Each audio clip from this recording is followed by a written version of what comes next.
Welcome to our channel की easy math.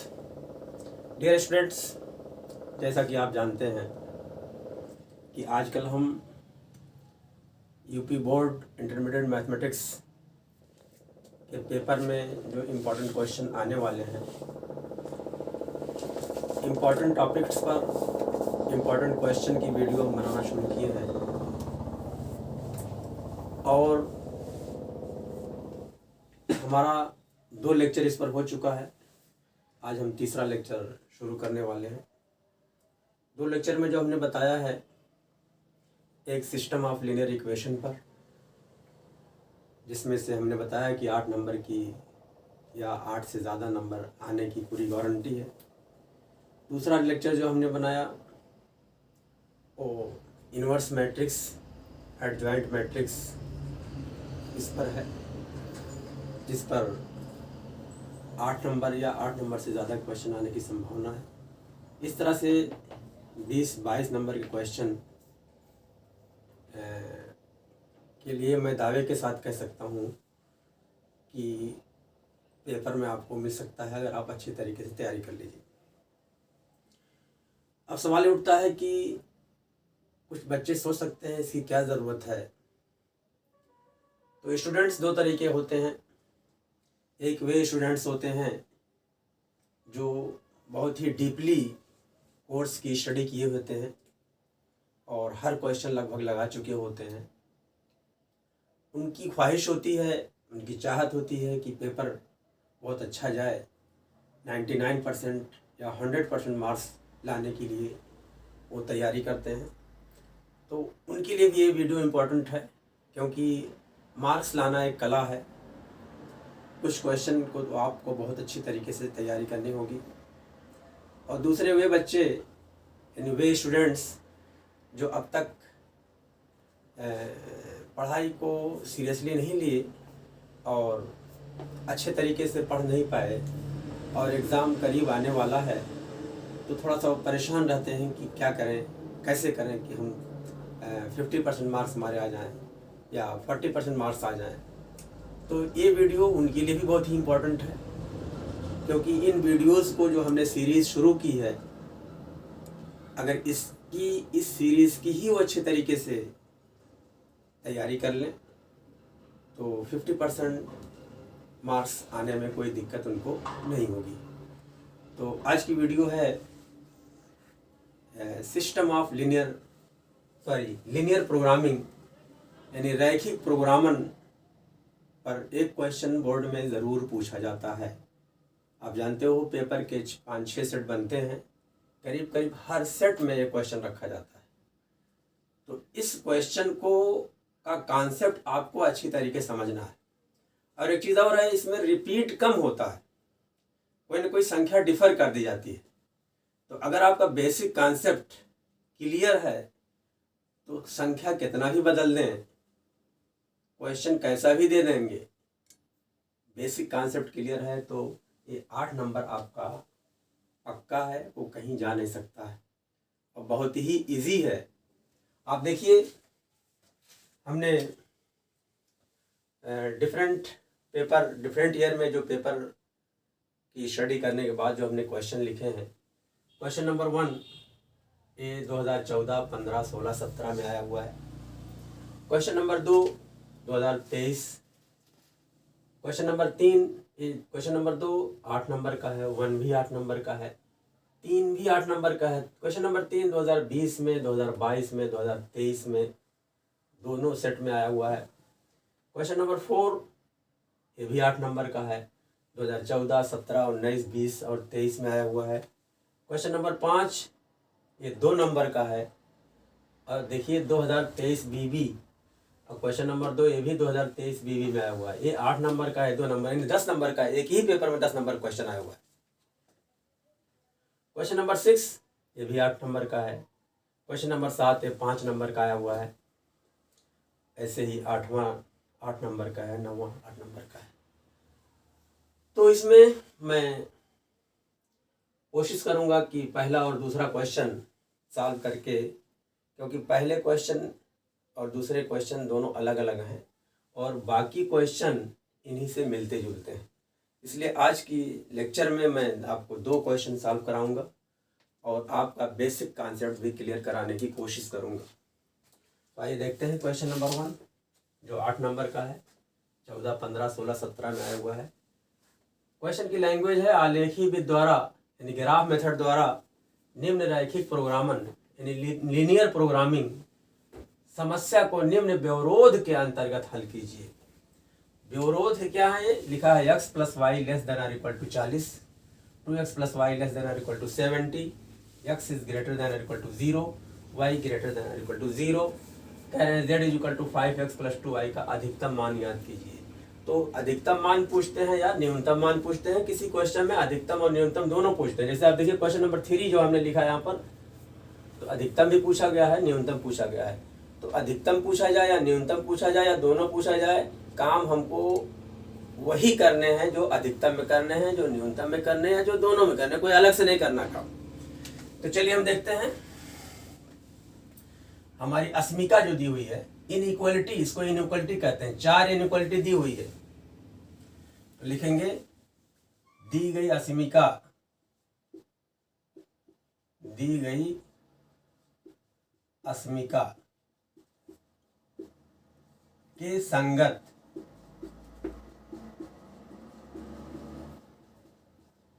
समीकरण। x + y <= 40 दिया हुआ है, तो इसे लिखेंगे x + y = 40। ये हो गया इक्वेशन नंबर 1। अब ये रेखा बन गई हमारी, ये रेखा का समीकरण। यहाँ अस्मिका थी, यहाँ पर रेखा बन गई। 2x + y <= 70 है, = 70 हो गया, ये रेखा 2 हो गई।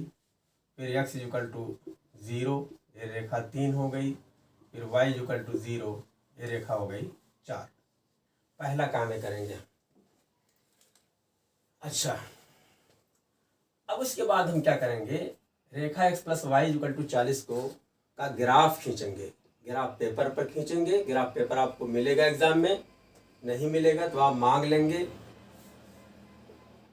और अगर नहीं अवेलेबल होता है तो कॉपी पर ही जो है इसको बना लेंगे। कॉपी पर भी बनाया जा सकता है, जैसा कि मैं अभी बनाऊंगा। लेकिन ग्राफ पेपर बनाना ज़्यादा सही रहता है, उसमें एग्जैक्टनेस रहती है।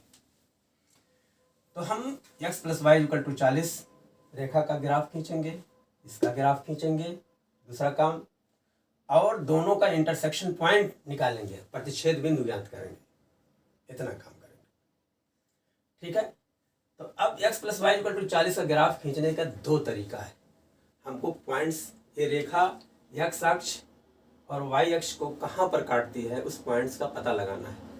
तो पता लगाने का 2 तरीका है। देखिए, पहला तरीका लिखेंगे, रेखा 1 में x = 0 रख दो आप, तो y = कितना आ जाएगा? 0 + 40, ये 0 रख दो तो y = आ जाएगा 40 आ जाएगा। और रेखा 1 ही में y = 0 रख दो तो x = क्या आ जाएगा? 40 आ जाएगा। इसका मतलब पॉइंट, प्रतिच्छेद रेखा 1 x अक्ष और y अक्ष को जो काटती है, उसका जो निर्देशांक होगा x अक्ष पर 40 0 होगा और y अक्ष पर क्या हो जाएगा? 0 40। यहाँ पर लिखेंगे इम्प्लाइज दैट प्रतिच्छेद बिंदु, प्रतिच्छेद नहीं कहेंगे बल्कि x अक्ष पर, x अक्ष पर बिंदु बराबर क्या हो जाएगा? 40 0 और y अक्ष पर बिंदु बराबर 0 40 आ जाएगा, ठीक है। आप इसको स्क्रीनशॉट आप इसका ले लीजिए, ताकि मैं अभी ग्राफ भी बनाते चलूँगा एक एक करके। अच्छा, एक चीज़ और है, मैं क्वेश्चन नंबर 1 और क्वेश्चन नंबर 2 सॉल्व करूँगा। बाकी क्वेश्चन नंबर 3 से लेकर के 9 को आप सॉल्व करोगे और कमेंट बॉक्स में कमेंट करके लिखोगे। मैंने आंसर लिख दिया सबका करीब करीब, आप उसको सॉल्व करोगे। आंसर इससे मिल रहा है कि नहीं मिल रहा है, कोई प्रॉब्लम हो रही है तो आप कमेंट बॉक्स में ज़रूर इसको लिखिएगा। मैं इसको मिटाने जा रहा हूँ।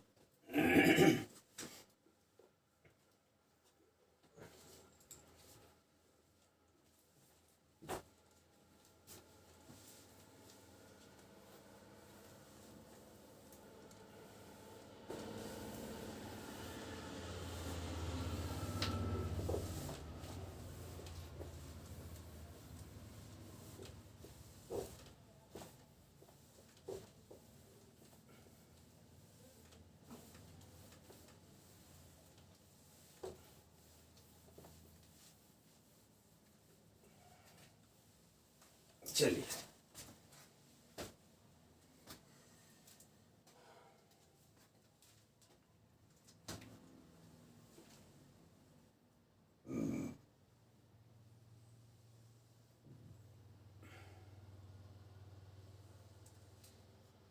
x डैश y डैश, ये ओरिजिन है जिसका निर्देशांक 0 0 होता है। अब देखो इसमें अच्छा होती है कि यहाँ पर भी निकाल ले रहे हैं। इस रेखा दो में x बराबर 0 रखो। x बराबर 0 जब रखोगे तो y बराबर आ जाएगा 70 के, और y बराबर 0 रखेंगे तो x बराबर आ जाएगा 35 के। कितना आ जाएगा? 35 आ जाएगा।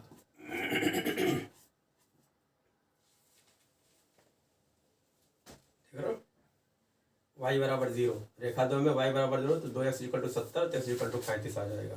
क्लियर? तो रेखा दो जो है काटेगी x अक्ष को क्या 35 0 पर, तो बिंदु बराबर हम लिख दे रहे हैं डायरेक्ट, बिंदु बराबर 35 0 x अक्ष को काटेगी और y काटेगी 0 70 पर काटेगी। इसका मतलब देखिए y अक्ष पर जो है 70 हमको चाहिए और मैक्सिमम इसमें 40 चाहिए। तो 1 सेंटीमीटर बराबर 10 हम ले रहे हैं।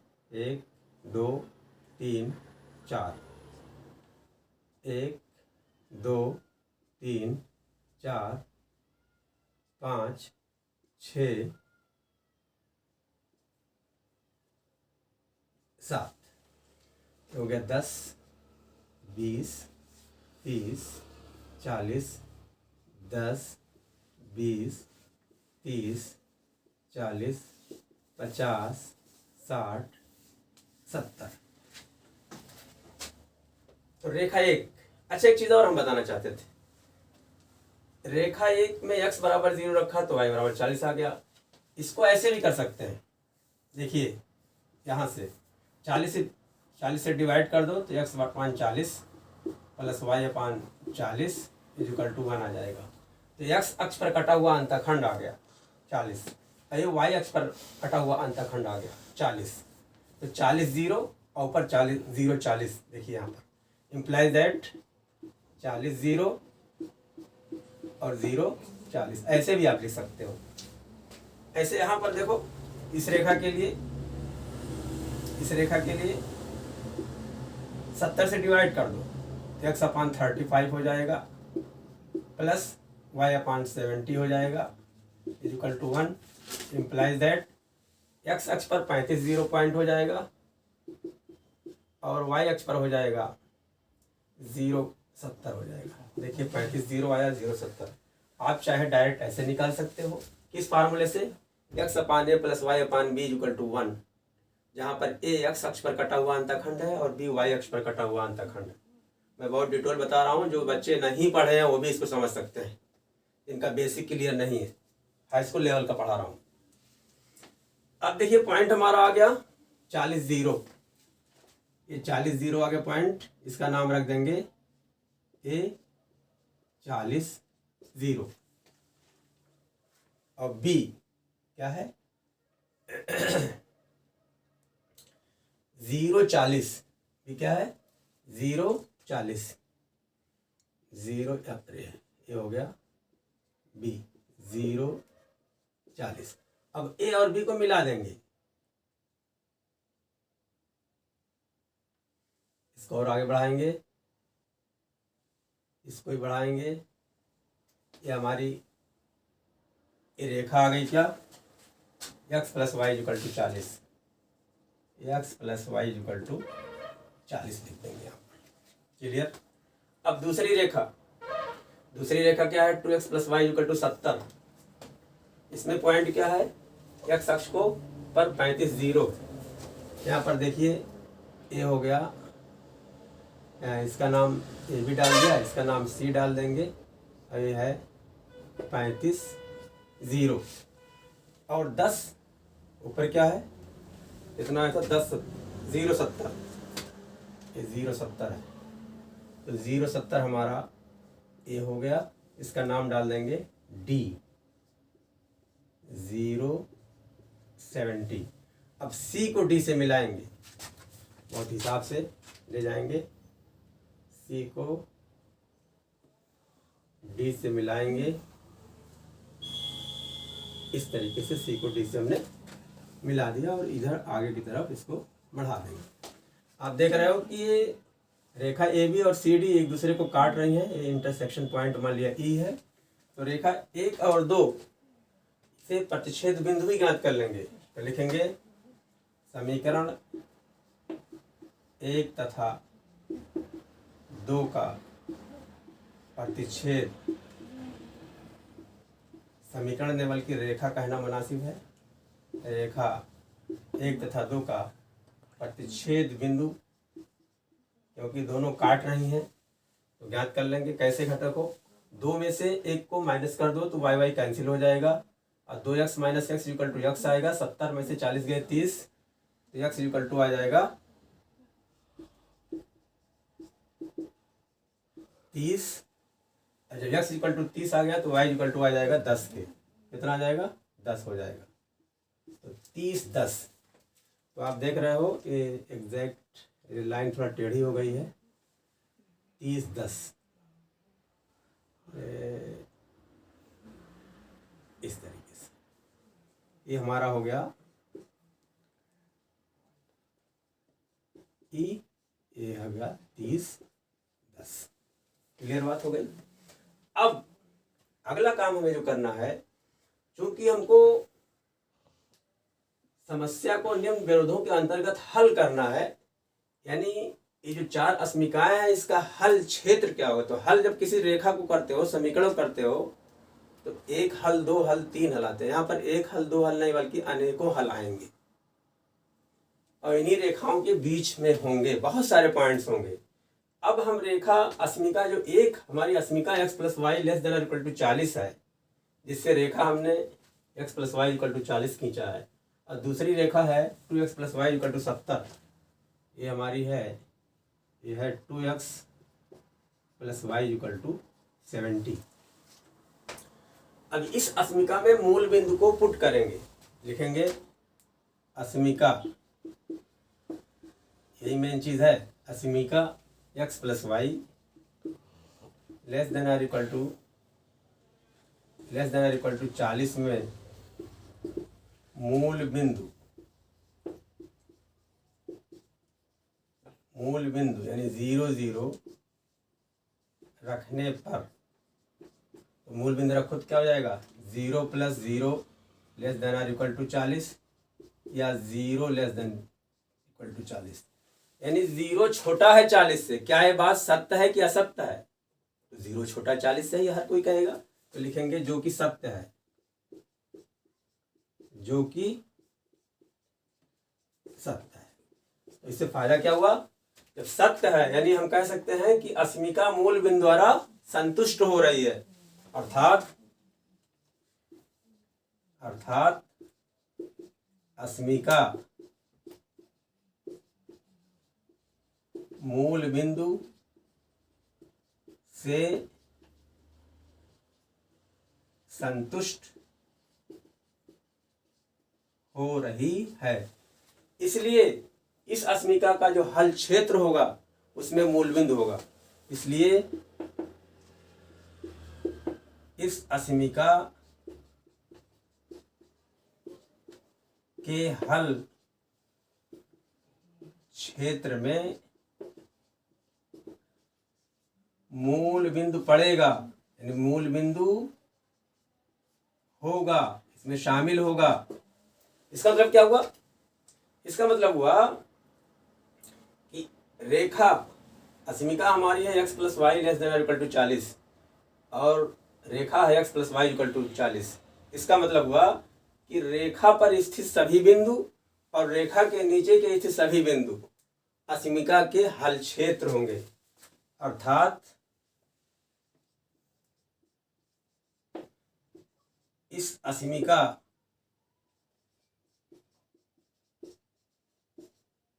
का हल क्षेत्र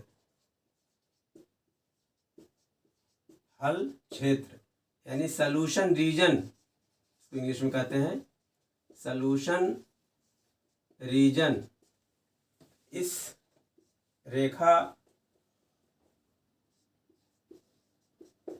एक पर स्थित बिंदु तथा उसके नीचे के सभी बिंदु होंगे। बात क्लियर आ गई? तो x plus y equal to 40। तो अब क्या करेंगे हम, देखिए मूल बिंदु इधर ही पड़ रहा है, तो ऐसे ही हम खींच लेंगे।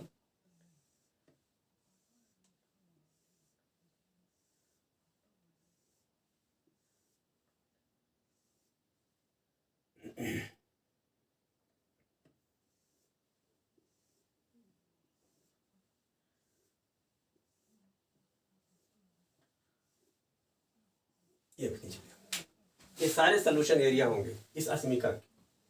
अब दूसरी अस्मिका को लेकर चलते हैं। दूसरी अस्मिका आप इसको नोट कर लीजिए, इसका स्क्रीनशॉट कर लीजिए। तो मैं दूसरी अस्मिका लिख रहा हूँ। दूसरी अस्मिका है, दूसरी अस्मिका है 2x plus y less than or equal to 7। लिखेंगे 2x प्लस वाई, उसी के बाद इसी के बाद लिखेंगे 2x plus y less than or equal to 70 में मूल बिंदु 0 0 रखेंगे, तो 0 प्लस 0 ये हो जाएगा 70 या 0 70, यानी आ गया 0 छोटा है 70 से। ये बात सही है कि नहीं सही है? सही है, जो कि सत्य है, अर्थात अस्मिका मूल बिंदु से संतुष्ट हो रही है। इसलिए इस अस्मिका के हल क्षेत्र में मूल बिंदु होगा, अर्थात इस अस्मिका का हल क्षेत्र यानी सॉल्यूशन रीजन रेखा 2, रेखा 2, रेखा 2 हमारी यही है, यानी ये रेखा 2 है, ये हमारी है रेखा 1, ये है हमारी रेखा 2। क्लियर? तो रेखा 2 पर स्थित बिंदु तथा उसके नीचे के सभी बिंदु सॉल्यूशन एरिया में होंगे अस्मिका। तो अब क्या करेंगे, इस रेखा के नीचे फिर ऐसे ही दूसरे टाइप का खींचेंगे निशान, ताकि पता चले। तो हम देखिए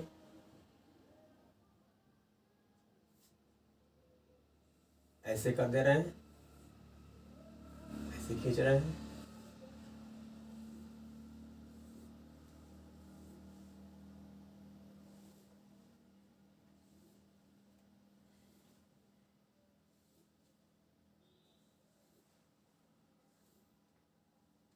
सॉरी, यहाँ थोड़ा सा मिस्टेक हो गई। ये रेखा है, तो हम इसको नहीं लेंगे, इसको नहीं लेंगे, और ये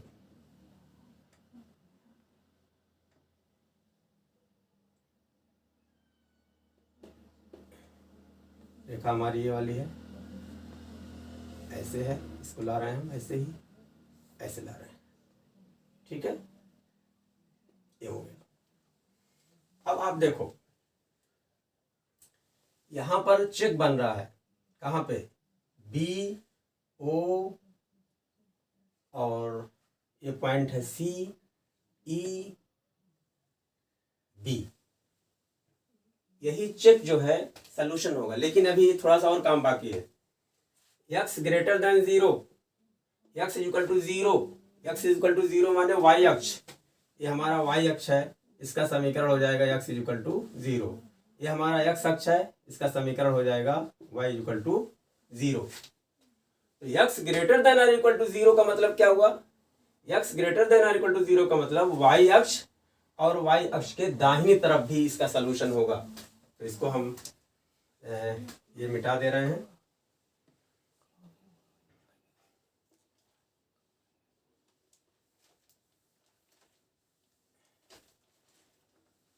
x greater than equal to 0 का अर्थ क्या हुआ, या इसे लिख देना डायरेक्ट, implies दैट y अक्ष तथा y अक्ष के दाहिनी तरफ, ये हमारा y अक्ष है, y अक्ष पर स्थित बिंदु और इसके दाहिनी तरफ के सभी बिंदु सॉल्यूशन एरिया होंगे। फिर y greater than r equal to 0 implies that x अक्ष तथा x अक्ष के ऊपर के सभी बिंदु, ठीक है। x y ग्रेटर देन 0 का मतलब होता है कि y इक्वल टू 0 ये हुआ, इसके ऊपर, इस पर भी जो बिंदु है और इसके ऊपर जो बिंदु है सब जो है क्या होंगे, उसके सलूशन, इस अस्मिका के सलूशन होंगे। अब आप देखिए इसके इस अक्ष के ऊपर, इस अक्ष के दाहिनी तरफ, इस रेखा के नीचे और इस रेखा के नीचे, तो आप देख रहे हो एक चेक बन रहा है।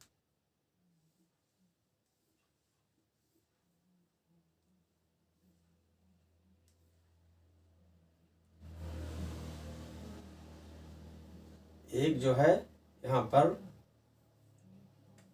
चेक बन रहा है उसका, तो यही जो चेक बन रहा है यही सलूशन रीजन है अस्मिका का। क्लियर, आप इसको नोट कर लीजिए। तो अब लिखेंगे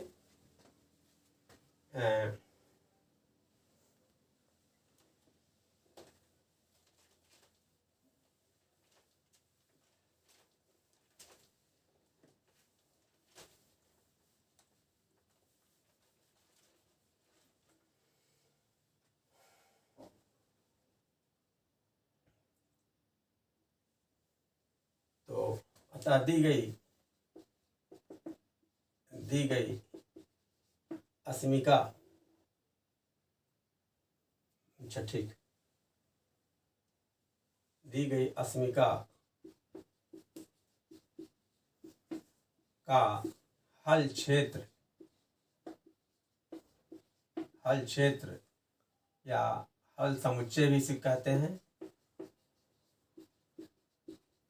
या इसी को सलूशन रीजन भी कहते हैं, सलूशन रीजन भी कहते हैं। Solution reason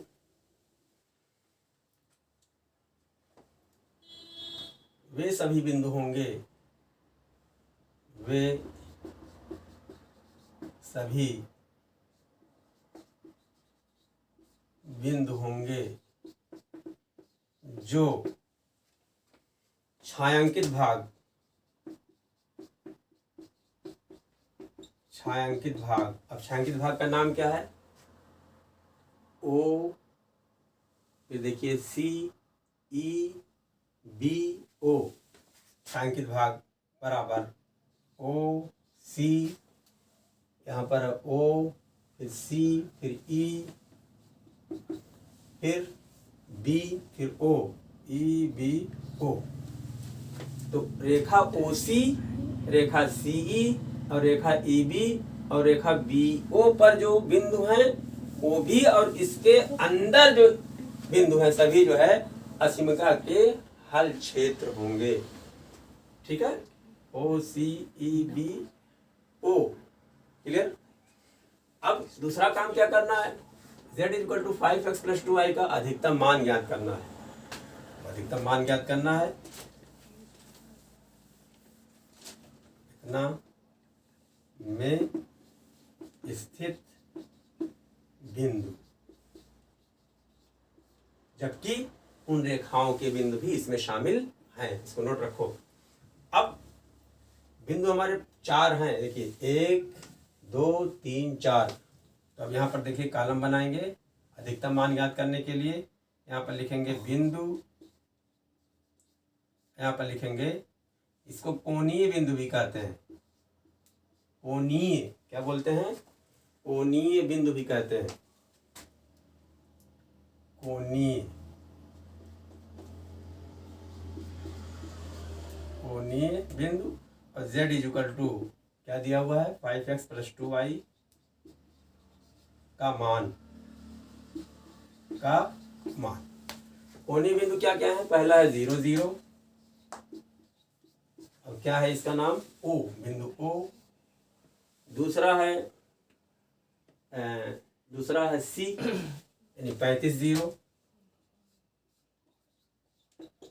35 0। तीसरा है E 30 0। चौथा है ये हमारा B 0 40। ऐसे चार्ट बनाएंगे। अब z equal to 5x + 2y में रख देंगे मान, यानी x बराबर 0 है, 0 + 0 इक्वल टू आ गया 0। फिर x बराबर 35 है, तो 5x है तो 5 25, 5 के 15 तो 17, अब + 2y, y बराबर 0 है, बराबर आ गया 175 आ गया। फिर 30 0, तो z बराबर 50 5 15 150, और +0 बराबर हो गया 150, और फिर 0 40, z बराबर हो गया x बराबर 0 है तो 5 0, 5 × 0, और +40 बराबर आ गया 40। तो 0 175 150 और कितना है हमारा यहाँ पर 0 40 है, तो 5x यानी 5 × 0 0 हो गया, और 2y है 2 × 40 हो जाएगा यहाँ पर, तो 80 हो जाएगा यहाँ पर, ये 80 हो जाएगा। तो हमारा ये आ गया z equal to 5x + 2y का मान। कह रहे हैं अधिकतम मान ज्ञात कीजिए, तो अब चारों में क्या अधिकतम है 175 अधिकतम है, ये हमारा आंसर हो गया। इसलिए z मैक्सिमम बराबर 175 हमारा आंसर हुआ। इस तरह से इस क्वेश्चन का कंप्लीट सोल्यूशन हमारा हो गया। अब उसके बाद हमने कहा था कि क्वेश्चन नंबर 2 भी हम सॉल्व करेंगे, तो क्वेश्चन नंबर 2 जो है सॉल्व करने वाले हैं हम, इसको मिटा दे रहे हैं।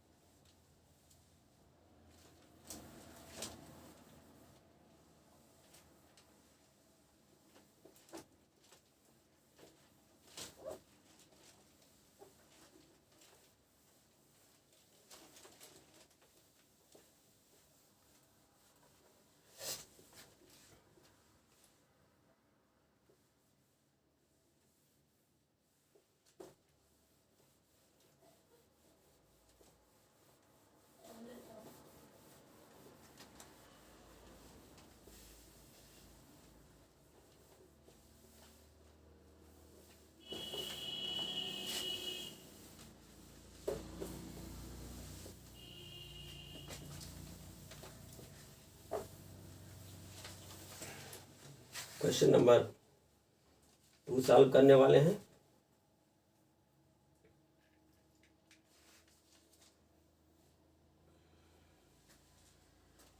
सॉल्यूशन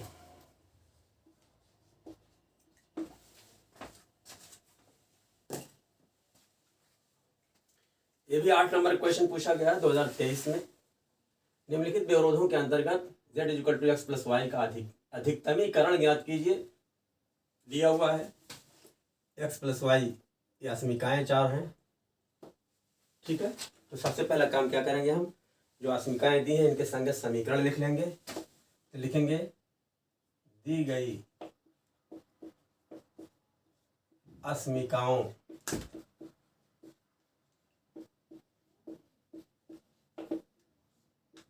के संगत समीकरण, x - y ≤ -1 है, तो हो जाएगा x - y = -1, -x > y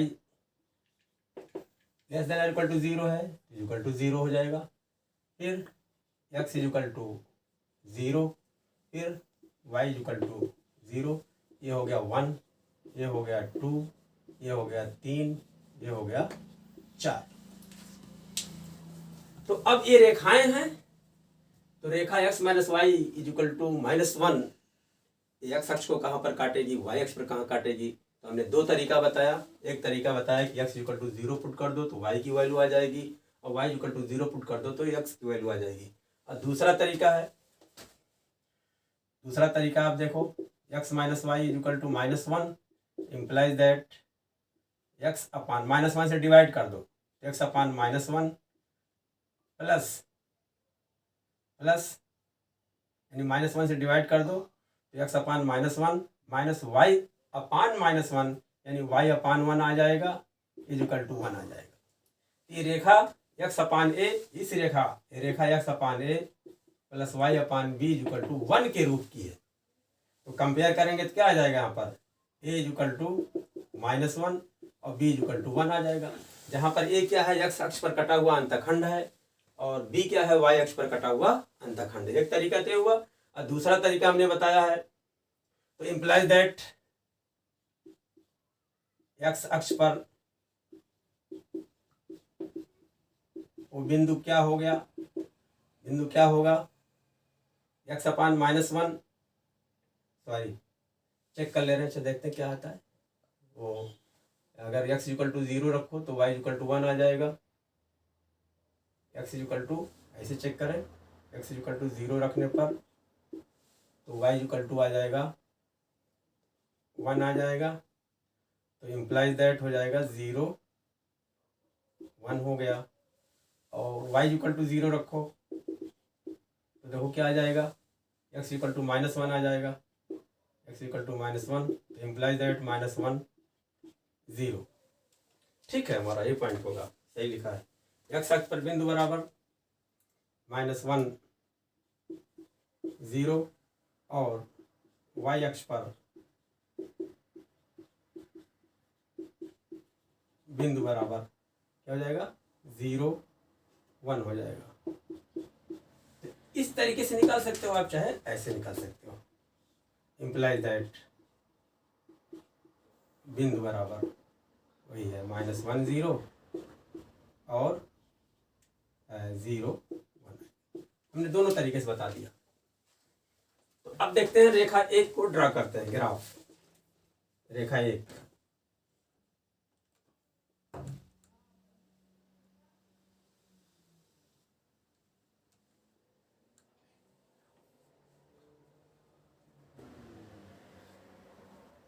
रेखा 1 तो ये हमारा वर्जिन हो गया 0 0, तो 1 2 x x डैश है, ये हमारा y y डैश है, ये हो जाएगा -1, ये हो जाएगा -2 1 2 -1 -2। रेखा 1 x अक्ष को कहाँ पर काटती है, -1 0 पर, तो -1 0 यही हमारा हुआ, ये हो गया। तो लिखेंगे यहाँ पर a, यहाँ पर क्या लिखेंगे, a और -1 0। फिर y अक्ष को कहाँ काटती है, 0 1 पर, तो 0 1 हमारा ये हुआ, इसका नाम हो जाएगा b, ये हो गया 0 1। a और b को मिला देंगे, a और b को मिलाया, फिर आगे की तरफ बढ़ा देंगे और इधर पीछे की तरफ बढ़ा देंगे, बढ़ा दिया और इसको हमने बढ़ा दिया पीछे की तरफ। ये रेखा कौन सी हो गई, रेखा 1, यानी x minus y equal to -1 बनेगी, जो x अक्ष को -1 0 पर काटती है और y अक्ष को 0 1 पर काटती है। अब रेखा 2 x अक्ष को कहाँ काटेगी कि नहीं काटेगी, या y अक्ष कहाँ काटेगी कि नहीं काटेगी, या सिर्फ मूल बिंदु से चली जाएगी। तो देखो लिखेंगे रेखा 2 से,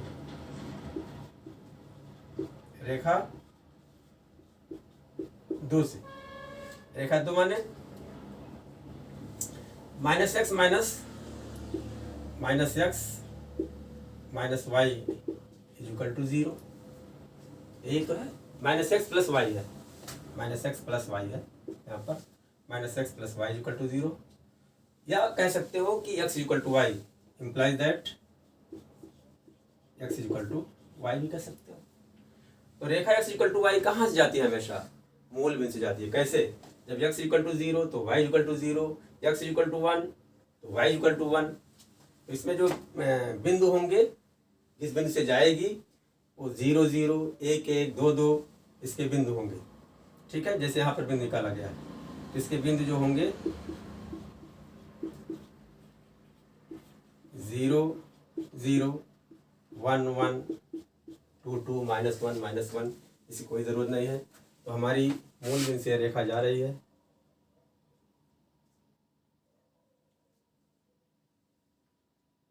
रेखा कहाँ जा रही है?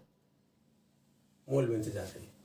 तो देख रहे हो ये रेखा एक दूसरे के पैरेलल है, कहीं मिलेंगी नहीं। इसका नाम रख देंगे -x - y, -x + y equal to 0। इस रेखा का है -x + y इक्वल टू 0। और x equal to y, x equal to 0 है और y इक्वल टू 0। तो y अक्ष है, ये y इक्वल टू 0 है हमारी रेखा, और ये रेखा जो है ये है हमारी x इक्वल टू 0। क्लियर? सब रेखा हमने खींच लिया। x इक्वल टू 0 y अक्ष, y इक्वल टू 0 x अक्ष, और -x - y इक्वल टू -1 ऐसे रेखा हो गई, और -x + y इक्वल टू 0 ये रेखा ऐसे हो गई। दोनों पैरेलल दिखाई दे रहे हैं। अब अगला काम है, अस्मिका में हम मूल बिंदु पुट करेंगे। क्या करेंगे? अस्मिका में मूल बिंदु पुट करेंगे।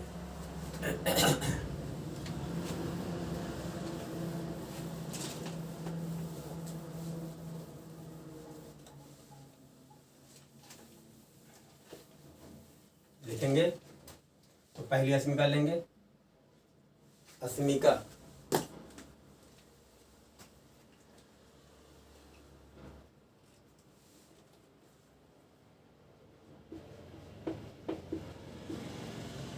अस्मिका x - y लेस देन और इक्वल टू -1 में 0 0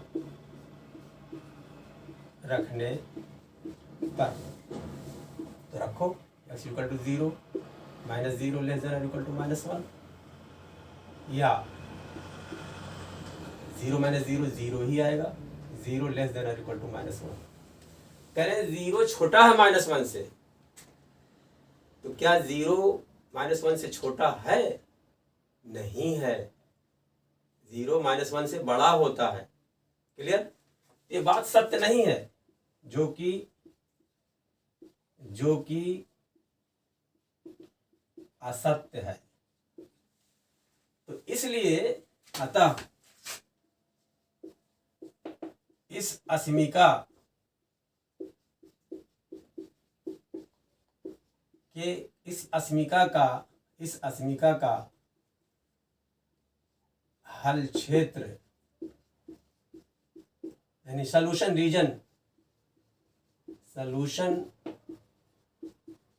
रीजन में मूल बिंदु नहीं होगा, मूल बिंदु नहीं होगा। तो अगर सत्य होता तो ये जो है नीचे वाला एरिया यानी जिसमें मूल बिंदु शामिल होता सब आ जाते, लेकिन अस्मिका जो है मूल बिंदु अस्मिका को सेटिस्फाई नहीं कर रही है, इसलिए नीचे वाला एरिया उसका सॉल्यूशन रीजन नहीं होगा। कहाँ का होगा? तब ऊपर वाला होगा। तो ये रेखा जो है हमारी ए वाली एरिया, ऐसे ग्राफ खींचेंगे, ऐसे खींच देंगे,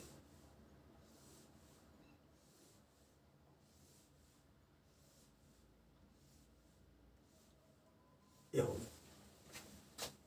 इसके ऊपर के सभी पॉइंट इस अस्मिका के हल क्षेत्र होंगे, जबकि रेखा पर स्थित बिंदु भी उसमें शामिल है।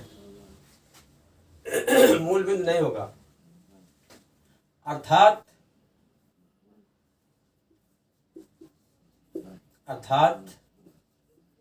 रेखा एक के ऊपर के सभी बिंदु, रेखा एक के ऊपर के सभी बिंदु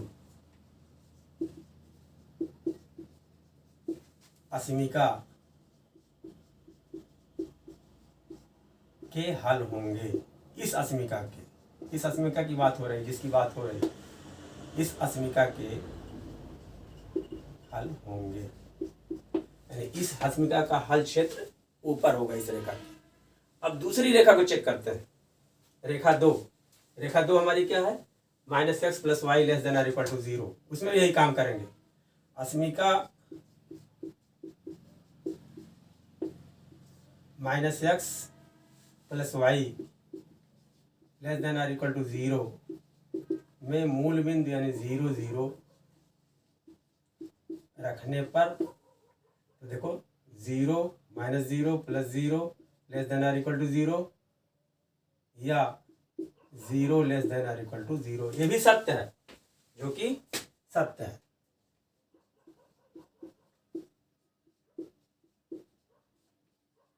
अब सत्य है, इसके पहले जितना सत्य आया हुआ है तो हम कहते थे मूल बिंदु उसमें उसके सॉल्यूशन रीजन में आएगा। अब ये तो रेखा मूल बिंदु ही से जा रही है, तो अब इसमें ऊपर की तरफ खींचा जाए कि नीचे तरफ का रीजन लिया जाए, ऊपर का क्षेत्र लिया जाए कि नीचे का क्षेत्र लिखा जाए। अब ये जो है बड़ा इंपॉर्टेंट पॉइंट है। इस तरह के क्वेश्चन कहीं जब रेखा मूल बिंदु से होकर जाती है, यानी रेखा x = y का समीकरण जो होता है, रेखा ग्राफ होता है, मूल बिंदु से होकर जाता है 45 अंश पर, तो अब इसमें कभी नीचे की तरफ सॉल्यूशन होता है, कभी ऊपर की तरफ उसका रीजन होता है, सॉल्यूशन रीजन होता है, हल क्षेत्र होता है। अब सवाल उठता है कि ऊपर कब लिया जाए और नीचे कब लिया जाए, इसका डिटर्मिनेशन कैसे किया जाए, इसका निर्धारण कैसे। बहुत इंपॉर्टेंट बात है, इसको आप कहीं पाओगे नहीं, इस पॉइंट को नोट कर लीजिए आप, कि कुछ क्वेश्चन ऐसे हैं जहां पर सॉल्यूशन जो है रेखा x = y का सॉल्यूशन रीजन नीचे की तरफ होता है और कुछ में ऊपर की तरफ होता है। इसका निर्धारण, इसका डिटर्मिनेशन कैसे करेंगे, इस पॉइंट को जरा बहुत गौर से सुनो। इस रेखा के नीचे हम कोई पॉइंट ले लेंगे, इस रेखा के नीचे कोई पॉइंट पर चेक करेंगे। तो देखो मान लिया पॉइंट है 1 0, इस रेखा के नीचे 1 0 है, तो 1 0 को चेक करो। इसमें लिखेंगे रेखा -x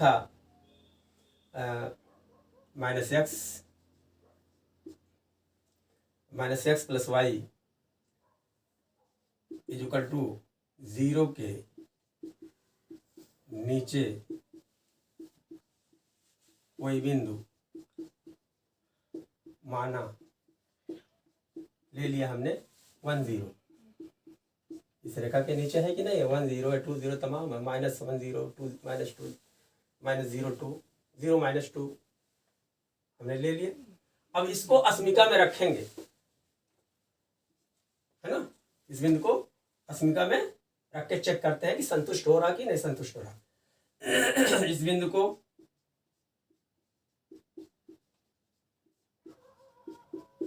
-x + y <= 0 में रखने पर, देखो -x + y, x equal to क्या हो, -1 + y <= 0। अच्छा सॉरी, -1 0 भैया, 1 0 है ना, तो y = भी 0 रखेंगे, y = -x = -1 रखा, y = 0 रखेंगे, या -1 + 0 = -1 -1 <= 0। अब -1 0 से छोटा है कि नहीं है, -1 0 से छोटा है, यानी ये सत्य है, जो कि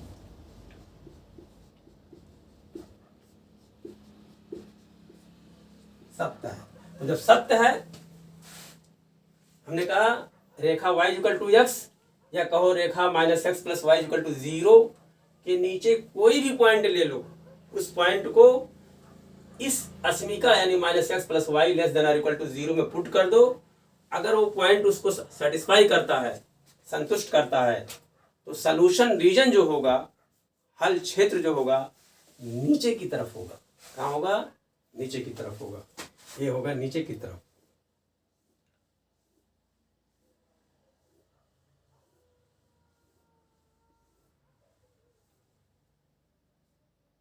नीचे की तरफ, जो कि सत्य है। अतः इस अस्मिका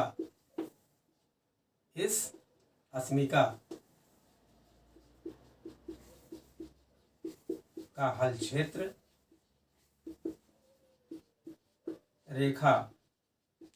रेखा minus x plus y equal to 0 के नीचे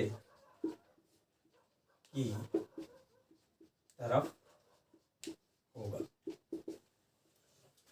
आपने देखा x minus y equal to -1 का सॉल्यूशन रीजन ऊपर की तरफ है, जबकि रेखा के सारे बिंदु भी इसमें शामिल हैं। और अस्मिका minus x plus y less than equal to 0 का solution region minus x plus y equal to 0 के नीचे की तरफ है। यानी यहाँ पर कोई रीजन, कोई क्षेत्र उभयनिष्ठ नहीं है। और उभयनिष्ठ नहीं है इसलिए हम कहेंगे कि यहाँ पर z का कोई मान नहीं निकाला जा सकता है, कॉमन जब तक नहीं होगा। तो यहाँ पर यही हमारा आंसर हो गया कि लिखेंगे इस समस्या का कोई, चूंकि इस समस्या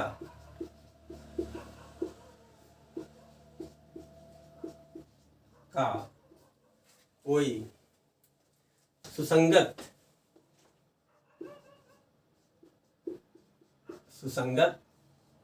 या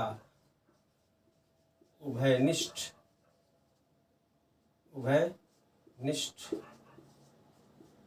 क्षेत्र यानी कॉमन रीजन, कोई रीजन कॉमन नहीं है, उभयनिष्ठ नहीं है, कॉमन रीजन क्षेत्र नहीं है। अतः कोई अधिकतम मान, अतः z का कोई अधिकतम मान नहीं होगा। इसका आंसर हो गया हमारा। यानी z का कोई मैक्सिमम वैल्यू ना होगी ना मिनिमम वैल्यू होगी, क्योंकि सॉल्यूशन एरिया इसमें है ही नहीं। अच्छा, हमने कुल आपको 9 क्वेश्चन दिए हैं, जिसमें से 2 क्वेश्चन सॉल्व कर दिए हैं और बाकी क्वेश्चन के लिए कहा कि आप इसको सॉल्व करिए, इससे आपकी अच्छी प्रैक्टिस होगी। आपको नंबर हमारे 2 क्वेश्चन के सॉल्व करने से आपको नंबर एग्जाम में नहीं मिलेंगे। इन दोनों क्वेश्चन को भी आपको बारीकी के साथ समझना है, इसकी प्रैक्टिस करना है और बाकी क्वेश्चन को भी आपको लगाना है, तभी आपको बोर्ड में 8 नंबर 10 नंबर पाने की गारंटी हम आपको दे रहे हैं। क्लियर? एक चीज़ यहाँ पर ध्यान देना है कि कुछ क्वेश्चन आपको ऐसे मिलेंगे कि minus x plus y equal to 0 या एक्स इक्वल टू वाई में ऊपर की तरफ सॉल्यूशन एरिया होगा और यहाँ पर नीचे की तरफ है। तो ऊपर की तरफ कब होगा, कब नीचे की तरफ होगा, हमने बता दिया कि इस रेखा के नीचे कोई बिंदु, जब भी रेखा मूल बिंदु से होकर जाए, यानी रेखा एक्स इक्वल टू वाई का ग्राफ आप खींचें तो इसके नीचे कोई पॉइंट लेंगे, उसमें चेक करेंगे एस में रख के, अगर संतुष्ट हो रहा तो नीचे की तरफ सॉल्यूशन एरिया होगा। अगर इस रेखा के ऊपर का कोई पॉइंट है वो अस्मिका को संतुष्ट करता है तो सॉल्यूशन एरिया इस रेखा के ऊपर की ओर होगा। क्लियर? उम्मीद करता हूँ कि आपको ये दोनों क्वेश्चन का सलूशन अच्छी तरीके से समझ में आ गया होगा और आप जो है बाकी 7 क्वेश्चन का सलूशन खुद करिए घर पे और कमेंट बॉक्स में ज़रूर लिखिए कि आपने किया कि नहीं किया। क्लियर?